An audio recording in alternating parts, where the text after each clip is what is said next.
Continuing on with our introduction to circuit analysis, which is the beginning of chapter 2 in the ECE 301 workbook. Let's finish the 4 examples before we get into exploitation of resistances in series and parallel, which is in section 2.1. So the idea is we're taking very simple circuits, mostly with 2 and perhaps maybe 3 circuit elements, and finding target voltages and currents. This is another simple example where we have 1 volt. This is example 1, where we have 1 voltage source and 1 resistance. And you can see we've labeled the voltage source here with the circle, top node's positive polarity, bottom negative. And in this case, we have a current coming into the positive reference direction is coming into the positive pole of this voltage source. And over here, we have a resistance. Its voltage we're actually, in this case, we're going to go ahead and take the reference directions to be opposite and see what happens. Okay, again, you can choose the reference directions, but whether or not they are correct in terms of the delivery and the absorption of energy, we'll see what happens. In this case, we can clearly see that the current is flowing from the top to the bottom. And we can see that in this case, the resistance is not in PRC. So we'll keep that in mind when we determine what the voltage value actually should be. So we're going to assume that in this case that the voltage source is 10 volts, and we're going to assume that the resistance is 5 ohms. And we're going to use KCL, Kirchhoff's current law, and derive what the voltage Vx is, and use Ohm's law to determine what the current Ix must be through that resistance. So first of all, let me point out that this is a little bit of a typo. We're not using KCL, we're using KVL. So we'll need to change that in the lecture notes. We're actually gonna, because we have voltages there, it's very simple. And if we're trying to find voltage, and I know what the other one is, it's very simple to use KVL. So we really don't need to use KCL in this case. So make a note in my notes to change that. So we're gonna use KVL. So if we do KVL, let's do clockwise.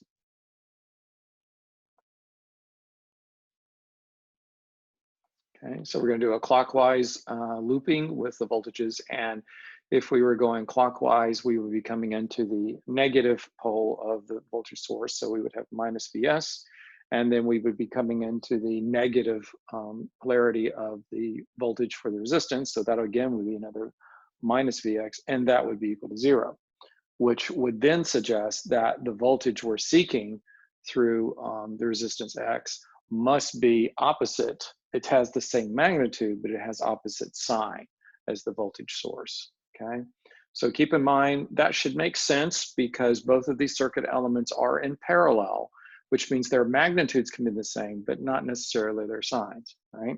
So in this case, we automatically know that if the voltage source was 10 volts, then the voltage through that resistance must be minus 10 volts, okay? Which does make sense in the sense that we have these polarities reversed there than what we would expect if the current flowing is coming from top to bottom, okay? And then if we use Ohm's law, okay, and we recall that, and maybe put in parentheses, that this resistance is not PRC. So again, in this particular case, we do not have passive reference configuration for the resistance. Why? Because the current direction is indicated from top to bottom, and it is not coming into the positive polarity of the voltage, right? So in that case, we know that I sub x must be minus Vx over R, okay? So the fact that we're not PRC is leading to the introduction of that negative sign there. And then we just go ahead and plug in the regular values. Once you've written that formula, you're fine, and you can just use the values as they are. So in case we know that Vx is minus 10 volts, and we're dividing by 5 ohms, and we get a positive 2 amps, okay? Indicating that in reality, by the fact that this is the negative pole representing negative 10 volts, if the current is coming in this direction, then with a 2 amp coming in this direction, what we really have is we have absorption of energy with the fact that the voltage will be opposite of whatever this voltage is here, all right? So in this case, we still have delivery. We still have delivery of energy by this particular source, and we have absorption with this one, okay? And if you think about it, it's really kind of crazy that the person designing the circuit wrote the reference directions this anyway, because it really doesn't make any sense, does it? Because in the fact that these are in series, we really should have one current coming through here, all right? So if this is 2 amps, then this would be an indication of -2 amps, because we can only have one current flowing through there, all right? So, but either way, just use the laws consistently, and you should get the correct representation for your voltages and currents. Just, you know, take into account if you're not PRC, all right? But again, the reference directions are completely arbitrary until people choose it. If I was writing this down myself though, however, you know, it's typically a good idea to use the same polarities for the parallel units here. I probably would have put this positive, this minus, and I would have realized there's only one current represented here. And of course, they're only asked to find Ix anyway, okay? All right, so let's stay with this example now, and let's use KCL to determine what Iy should be, just from this formula here, and I've kind of hinted what we should be getting from it. But let's do KCL on the bottom node. All right, so bottom node would be here. Okay, so we're doing KCL from the perspective of this bottom node, right? And clearly what we have here, if we looked at it from summing the incoming currents, we could say that Ix plus Iy would have to be 0 because they're both incoming. There is no outgoing current, so that's why the right-hand side is 0, but the incoming are both, according to these reference directions, Iy and positive Iy and positive Ix. But that just says that they have to be opposite signs, that Iy would have to be opposite of I sub x. So you must have -2 amps, which is what I alluded to before, correct? Because if this current is represented as 2 amps, and if you're representing this current coming through the voltage is Iy in this direction, these things are in series, so there's really only one current. So if this is direction 2A, this must be direction -2A, okay? All right, if we wanted the power on both of the circuit elements, then we could represent the power for the source and the power for the resistance. The power for the source, in this case, again, it is PRC, so we can represent voltage source times Iy. We would get 10 times I2, excuse me, 10 times -2 amps, and we get -2 watts. Now, that should make sense, correct? Because energy is being delivered. So that's how a good way of knowing, if you just keep in mind that conservation of energy, that really helps you understand if you're getting the right magnitudes and signs, right? Because we know that the power source is generating, the voltage source is generating the power. So this value better be positive, right? So in this case, again, we go back to the diagram. Is it in passive reference? No. Therefore, we have to add the minus sign, right? Minus Vx times Iy. Again, this is because it is not PRC.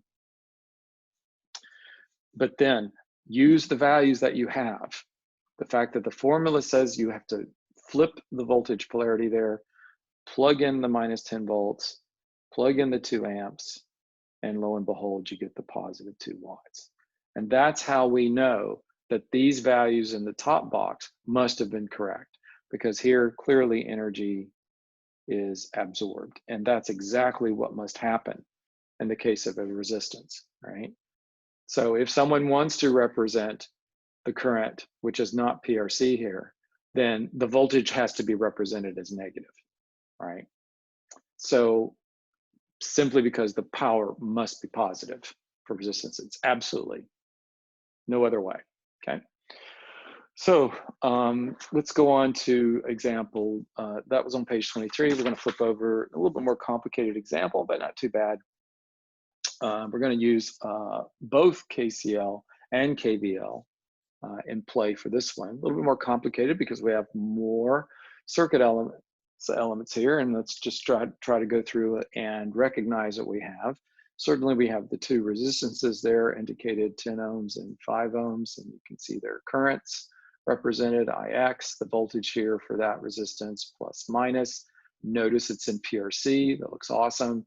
And here we have a current, we have 15 volts here given to us coming through this resistance and from end to end, and you can see positive, negative, and reference direction coming in positive. Both resistances PRC, so we keep that in mind. That's good. Over here we have a voltage source, and this particular voltage source isn't gonna matter. Well, let's see. We're going to determine what it is, I guess. That's what we're going to determine. We're going to find this. We don't know it. But here we have a current source. Because of that diamond, we have a dependent current source, and it is current controlled. Okay, so we could just indicate that. That is current controlled current source. All right, so that gain parameter, as we specify it, I'm going to tell you what it is. The gain parameter we want to use is a half, and of course there are no units. It would be ampere per amperes, but really there's no unit there because it's current control. It's current controlled current. Okay, there's no mixing of the modes, not using voltage, for example, to determine the gain. So there's no unit on that. So let's now find both of those currents and the voltage going through the 10 ohm resistance, all right? So one way to start is just to think about, well, what do we know the most about, okay, in terms of what is given?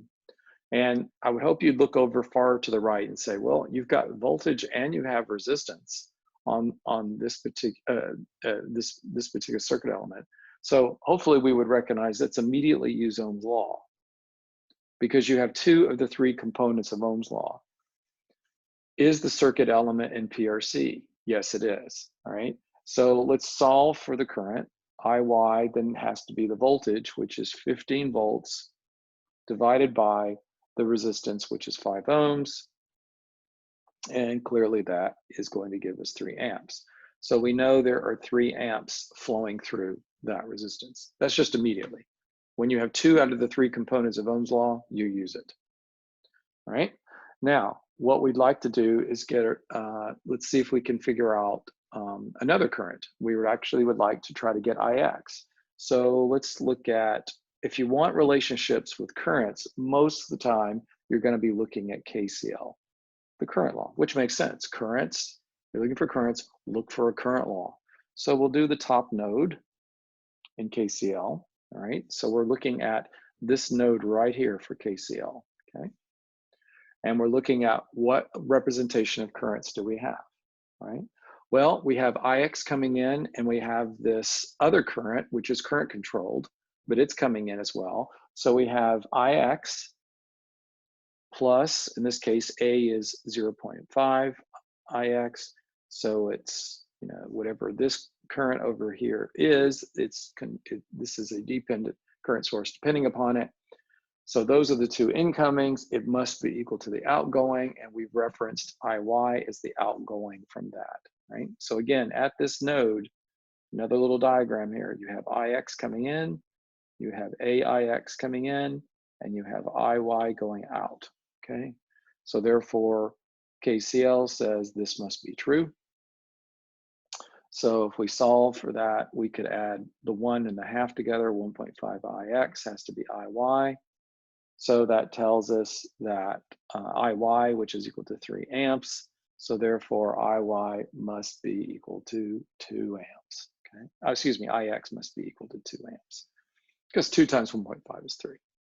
So now we know that this current is exactly 2 amps. Okay, right?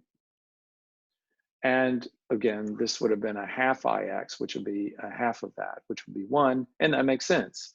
2 plus 1 equals 3. So everything's fine with regard to KCL. But we're not done, all right? We need to get Vx. If we have the resistance and we have the current, let's apply Ohm's law again. You have 2 of the 3 components. Ask ourselves, is that PRC? Absolutely. Current's going into the positive there's that positive voltage polarity, reference currents going into it. So this time, voltage equals current times resistance. So we know that in this case, the resistance is 10 and the current is 2. So we're going to have 10 times 2, which is going to give us 20 volts. Okay? So now we know this voltage is 20. Okay? So we're almost there. We have found both of the currents and Vx, and now we want to know, well, what must that voltage source be for this particular circuit? So that's what circuit analysis is all about, is trying to, given certain constraints, what are our parameters? What is our, what voltage source can we then expect to have to achieve those currents and voltages on the other circuit elements, right? So here's our opportunity to use KVL. And a couple of options here of how to do that, but clearly VS has to be into it, has to be involved. Generally a good idea. It's probably best to avoid dependencies if we can. And so we'll just go around the outside loop, okay? So we're gonna go outside loop clockwise, all right? So I'm just gonna kind of draw this blue loop on the outside just to indicate this is going to be our KVL. When you do your work, it's a good idea to kind of label the circuit this way so we can actually see what our analysis is. If someone was looking up this design, they could say, oh, I see exactly what you were using to determine that voltage. So we're doing KVL outside, so on the outside loop, and we're going to go clockwise. So as we traverse this closed loop, we come into the negative polarity of the voltage source, so we must have minus Vs. We come into Vx here, we know what this voltage is, we've already determined what Vx is, it's 20, we're coming in, it's PRC, coming in a positive pole, so we'll have, let's just go ahead and write plus Vx right now, I'll plug the values in a minute. And then we come all the way back around here, and we're coming into the positive pole for 15 volts, so it's another plus 15. And KVL says that must be equal to 0. But again, we already know what Vx is, we've just determined it, so we'll go ahead and put it in. So clearly that's going to be 35 pulled to the other side. So what we should have is the voltage source is 35 volts. So this is exactly 35 volts. 20 volts will be supplied to that resistance and 15 will be applied to that one. That will be the split. So that was an illustration of using Ohm's law twice, mainly because you have two resistance. You're using Ohm's law where you see resistances, right? So you know there's two opportunities to apply it. We used KCL because we needed a relationship to get an unknown current, and then we used KVL to find an unknown voltage. So it's pretty straightforward, okay? Let's do example 3. We'll move on to page 24. Okay. So on page 24, what we see is a more simple example here. So we're asked to find the two currents, I1 and I2, and V2 given the reference directions, current reference directions, and we're assuming that the voltage source is 20, we're assuming the voltage source is 25 volts, okay? All right, so let's go ahead and mark that up so we know that's 25 volts there, all right? And let's say we need to get voltage out over here. So let's start with KVL. Again, KVL to help you get voltage. Let's just be different here and we'll go counter or anti-clockwise. And it doesn't matter, but it's a good indication of how you're doing it. So in this case, we're going counterclockwise. So we're going, rather than going this direction, we're going backwards, all right? So here's our KVL loop, okay? We're not going clockwise. And if we do that, all right, so what will happen is coming into the positive polarity for the voltage source at 25 volts, so we'll have 25V, and then we will come into the positive polarity for this resistance, and so it's also PRC, so we'll say that must be plus V2, and that's equal to 0 according to KVL. Therefore, we know V2 would have to be minus 25 volts. Okay.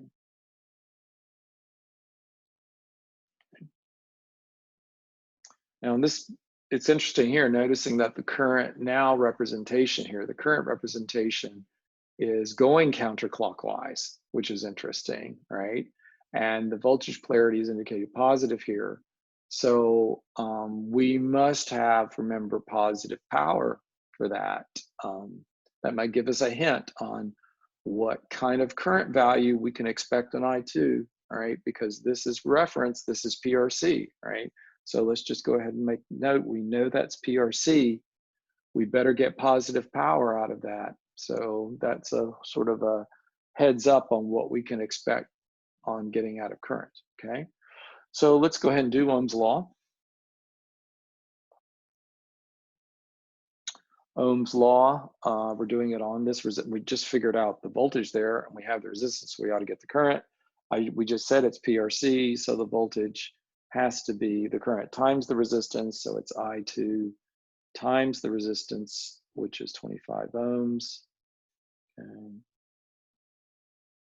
So that that implies that minus 25 volts has to be I2 times 25 ohms, and clearly 25 divides out, the units term that will definitely be amps, but that implies that I2 would have to be negative 1 amp. I2, sorry. Does that make sense? Well, because it's PRC, right? If we look at the voltage times the current for power, yes, power should be positive. So that looks good there, right? We also we were asked to find the current coming through the voltage source here. KCL is the best way to do that. So do KCL top node. Doesn't matter which one, we'll do the top node up here. So we're doing KCL there, sorry. And again, you have the representation of an outgoing current IY and an incoming current I2, right? So therefore, I2 must be equal to I1, which says that your I1 current is also negative 1 amp, okay? Let's do the power computations just to verify that we have those correct answers there. So if we do the power computation for the resistance and the power for the source, again, we can see both are in PRC, therefore no negative signs are going to come into play. So we have V2 times I2 for the resistance, we have V1 times I1 for the source, and we're just using the values we know. In this case, we have minus 25 volts times minus 1 amp gives us a positive 25 watts. And we have absorption, we absorb energy. And of course, down here for V1, it was given as 25 volts, but we just determined that this current value, I1, must be the same as I2. So this must be negative 1 amp. That gives you negative 25 watts. And we know we are supply. Supply is the E. That source is supplying it, okay? So, and the sum of those should be 0, law of conservation of energy, right? Delivery from the source, voltage source, absorption from the resistance, okay? Excellent. All right, lastly, flipping over, one more to go. Example 4, page 26. This time a current source, right?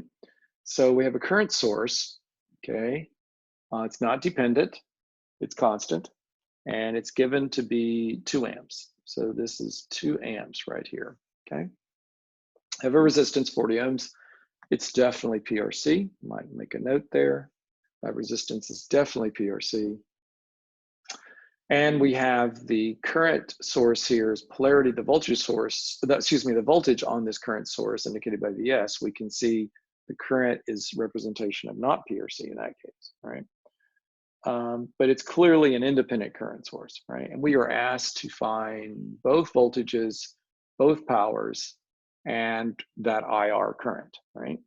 So if you want that IR current, then let's use KCL. KCL, top node, up here. Okay, so there's your top node, just to make sure we know what we're doing. You have an incoming current, which is IS, and you have an outgoing current called IR. They must be the same. So KCL says that IS must be the same as IR. Therefore, that tells us that IR must be 2 amps, okay? Right? So we know there's 2 amps coming into that resistance. You know what's coming, absolutely. You can get VR immediately. Ohm's law. Ohm's law, is that PRC? Absolutely. Current direction is coming into the positive pole of the voltage, right? So let's definitely write that down as VR equals IR times the resistance R. Just, that's the formula, of course. We're filling in details here. So we have 2 amps times 40 ohms. You must have 80 volts, okay? So the voltage through that resistance must be 80 volts, right? If you have 1 voltage here, and we have to find the other voltage there, and there's only 2 circuit elements, KVL. So we'll go to use Kirchhoff's voltage law. Let's go clockwise. Like, one good reason you might choose clockwise, just sort of you can see the reference directions of the current flowing this way. So we'll just follow the lead there, right? So if you were doing the closed loop coming into the negative voltage polarity for the current source, then we know we should write minus VS, right? Because we're not coming into the positive one. We are, though, however, coming into the positive one for VR, right? So minus VS plus VR must be equal to 0 according to KVL, or in fact, what that says is VS must be the same as VR, so it must be 80 volts. Okay. No shock there, they're in parallel. So their magnitudes need to be the same, but in this case, their actual numerical values will be, the signs will be as well, that's what I meant, okay? So what do we have? We have representations of both currents, both voltages. We can do the power representations now. The power on the resistance and the power on the source. Let's do the resistance first. We know it's PRC, so we'll go ahead and write the power formula. It's the voltage of that resistance times the current at the resistance, where you already know that's 80 volts times 2 amps, positive 160 watts, okay? And of course, just to make sure our interpretation is correctly, that's an absorption of energy because the power is positive. Go do the power computation for the current source. It's not PRC, right? Because the representation is the current is coming from the bottom going up. Therefore, it is not coming into the labeling of the voltage here indicates it's coming into the negative polarity first. So we put minus, again, not PRC. Minus comes in first before you plug in values. So it must be minus 80 volts times the 2 amps, just minus 160 watts, okay? And the current source supplies the energy. And of course, when we sum the two, the sum of the powers, law of conservation of energy, those two powers sum together, looks like an R there, P must be equal to 0. So the next session, we're going to make some reductions of resistance where the topology of the circuit's a little bit more complicated with several more circuit elements, several more resistances than just one. We've only done so far just 1 or 2 in the circuit.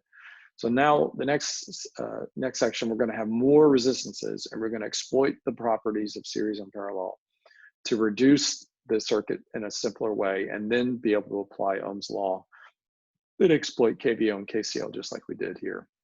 But we're at a good start in being able to compute the unknown voltages and currents using KVL, KCL, and Ohm's law.